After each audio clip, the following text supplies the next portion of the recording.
بسم الله الرحمن الرحيم. الحمد لله رب العالمين، والصلاة والسلام على سيد المرسلين وعلى آله وصحبه أجمعين. رب اشرح لنا صدورنا ويسر لنا أمورنا واحلل عقدة من ألسنتنا يفقهوا أقوالنا. ثبت أقدامنا وطمن تقصيرنا يا ربنا رب العالمين. لا حول ولا قوة إلا بالله العلي العظيم. لا حول ولا قوة إلا بالله. لا حول ولا قوة إلا بالله العلي العظيم. أما بعد. اللهم صل وسلم وبارك على سيدنا محمد وعلى آل سيدنا محمد. أستغفر الله الذي لا إله إلا هو الرحمن الرحيم حي القيوم الذي لا يموت وأتوب إليه. اللهم اغفر لنا.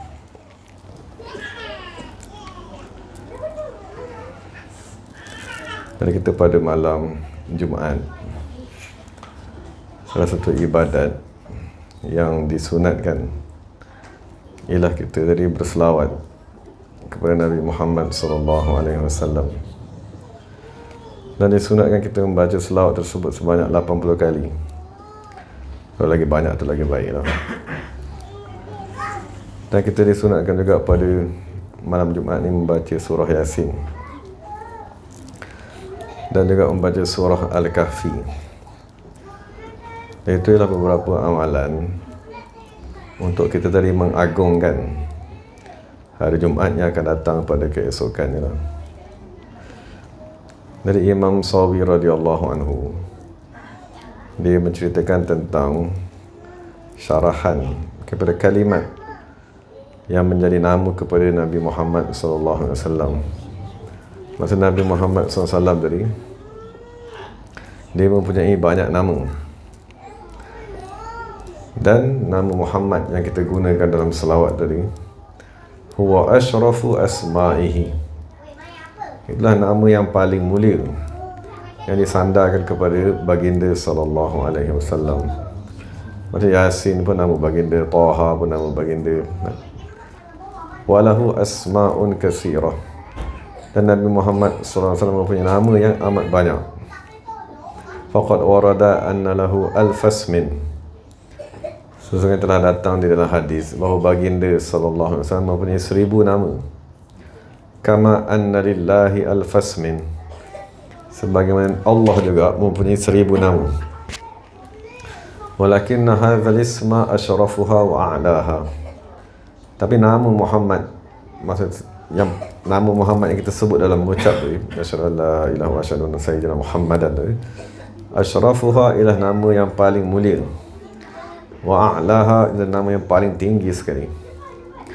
Liqtiranihi, kerana nama tersebut disertakan ma ismillah, bersama-sama dengan nama Allah, fi kalimatit tauhid, apabila kita tadi mengucap. Mengapa bila kita membaca asyhadu an la ilaha illallah wa asyhadu anna sayyidina Muhammadan, mana kita tak kata Sayyidina Ahmad, Sayyidina Yasin, Sayyidina Taha, tapi kita tak gunakan nama Sayyidina Muhammad. Jadi diketahuilah bahawa nama Muhammad tersebut adalah nama yang paling agung sekali. Walima warada, dan kerana hadis yang telah datang, annahu khalaqa, sesungguhnya Allah Ta'ala mencipta An-Nur Al-Muhammadiyah, Nur Nabi Muhammad SAW, wasammahu Muhammadan, dan Allah menamakan Nur tersebut dengan nama Muhammad. Wali'annahu, dan kerana nama Muhammad tersebut maktubun, ditulis, ala awraqi, di atas daun-daun, asjaril jannah, pokok-pokok di dalam syurga, wa ala dairatil arsy, dan nama Muhammad itu juga ditulis di sekeliling arsy Allah Subhanahu wa taala. Wa la yadkhulu ahadun jannata illa bi dzikrihi, dan tak ada orang pun yang akan masuk ke dalam syurga melainkan dengan menyebut nama Nabi Muhammad sallallahu alaihi wasallam. Walau minal umamis sabiqah, walaupun orang tersebut daripada umat-umat yang terdahulu. Li'anna al-anbiya'a nuwabuhu, kerana sesungguhnya nabi-nabi dan rasul, mereka ialah wakil kepada Nabi Muhammad SAW, wakil yang datang dulu. datang dulu sebelum keluar Nabi Muhammad, menyediakan keadaan dan suasana untuk penzahiran Nabi Muhammad yang paling agung. Jadi dalam hadis nyatakan bahawa lau adrakani Musa ma wasi'ahu illa tiba'i. Sekiranya Nabi Musa sempat hidup di zaman aku dibangkitkan, ma wasi'ahu illa tiba'i, maka tiada ruang di sisi Nabi Musa tersebut illa tiba'i, melainkan dia akan mengikut daku. Maksud dia akan jadi pengikut daku. Dan wali akhzil misaqi 'alal anbiya, dan kerana telah dia ambil janji ke atas nabi-nabi, annahu sesungguhnya dia kalau zahir Nabi Muhammad sallallahu alaihi wasallam dan seseorang daripada nabi-nabi tersebut masih hidup, la yu'minun nabihi wa la yansurunna, nescaya mereka akan beriman dengan Nabi Muhammad sallallahu alaihi wasallam, wa la yansurunnahu, dan mereka akan menolong baginda sallallahu alaihi wasallam. Itu ialah beberapa maklumat yang diberikan oleh Imam As-Sawi radhiyallahu anhu berkenaan dengan nama ataupun berkenaan dengan keagungan Nabi Muhammad sallallahu alaihi wasallam. Jadi salah satu amalan yang dituntut ke atas kita ialah berselawat kepada baginda sallallahu alaihi wasallam. Dan Syekh Sabah apabila dia baiatkan kepada kita, dia dah masukkan sekali selawat tu setiap hari. Yang sebanyak 100 kali. Allahumma salli wa sallim wa barik ala sayyidina Muhammad wa ala ali sayyidina Muhammad. Jadi selawat tadi ialah doa kepada baginda sallallahu alaihi wasallam. Cuma kita kena niatlah. Apabila kita baca Allahumma salli itu kita niatkan, wahai Allah, kurniakanlah nikmat salli tu beserta pengagungan, wa sallim, dan berikanlah keselamatan, wa barik. Jadi 3. Maksud pertama kita minta kurniaan, diberi kurniaan berserta pengagungan diberikan kepada baginda sallallahu alaihi wasallam. Dan kedua, kita minta diberikan keselamatan kepada Nabi Muhammad sallallahu alaihi wasallam. Jadi minta kurniaan itu duduk di bawah pengharapan kepada Allah yang diistilahkan sebagai raja.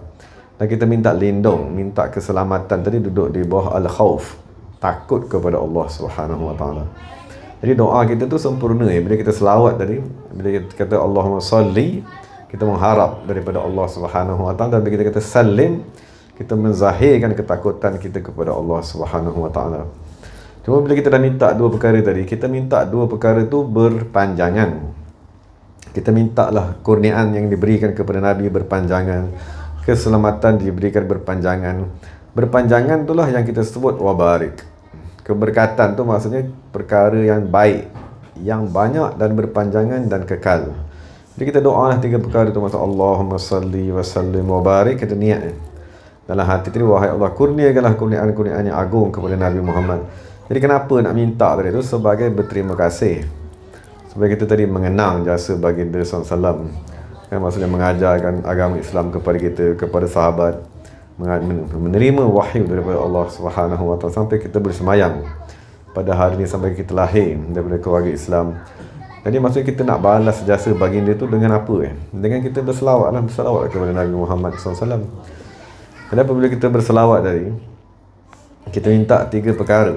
Maksudnya pengharapan, minta keselamatan, dan kita minta kedua-dua tu berkekalan. Dan apabila kita minta tu kepada Nabi Muhammad SAW, Allah Ta'ala akan membalas 10 kali ganda kurniaan tersebut kepada kita. Maksudnya Allah akan balas balik solat tu 10 kali kepada kita, kurniaan kepada kita.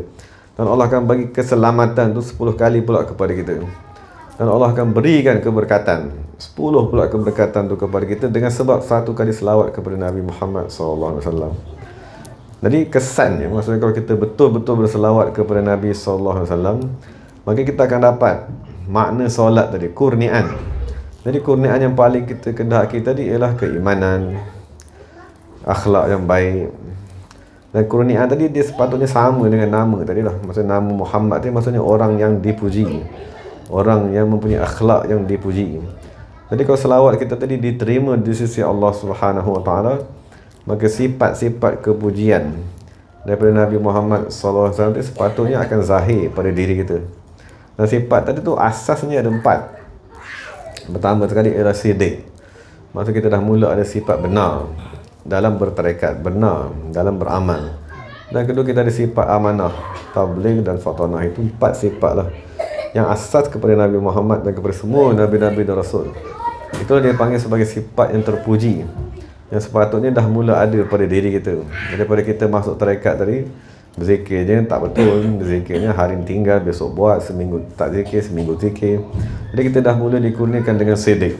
Maksudnya kita dah benar-benar nak berzikir, benar-benar nak memperhambakan diri, benar-benar nak bertaubat, benar-benar nak menghadiri majlis, tak nak tinggal-tinggal lagi. Itu dia panggil as-sidqu. Sifat pertama yang dikurniakan kepada Nabi Muhammad dan kepada semua Nabi-Nabi dan Rasul. Jadi kalau kita berselawat setiap hari, maksudnya apabila kita tedah diijazahkan, dibaiatkan untuk berselawat setiap hari kepada Nabi Muhammad SAW, maka mestilah kurniaan-kurniaan Nabi itu sampai. Dan apabila sempurna sifat mahmudah tadi, sifat-sifat yang baik tidak dah sempurna kepada kita, barulah kita layak menerima ilmu yang halus, ilmu yang tinggi, yang agung di sisi Allah Subhanahu wa taala. Jadi moga-moga Allah Taala memberi kefahaman kepada kita, dan moga-moga kita memperbanyakkan selawat. Maksudnya pada hari malam Jumaat ni kita boleh buat banyak selawat tu, 300 pun boleh, 100 pun boleh, buatlah 1000 pun boleh. Seberapa banyak yang kita buatlah pada malam Jumaat ni. Adapun pada hari yang lain kita buatlah 100 yang dah dijazahkan kepada kita tadi. Jadi moga-moga Allah Taala memberi kemanfaatan kepada kita dengan berselawat kepada baginda SAW pada malam Jumaat dan pada setiap hari, sebagaimana telah diarahkan kepada kita.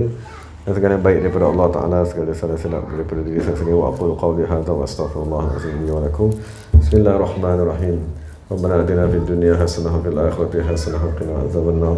اللهم احفظ شيخ الصباح والمساء وإيانا جميعا صحة وعافية والسلامة والمعافاة الدائمة، وانصرنا حسن المعاد ورضا ومحبة برحمتك يا أرحم الراحمين. صلى الله عليه وسلم محمد والحمد لله رب العالمين. قبل الله منا منكم.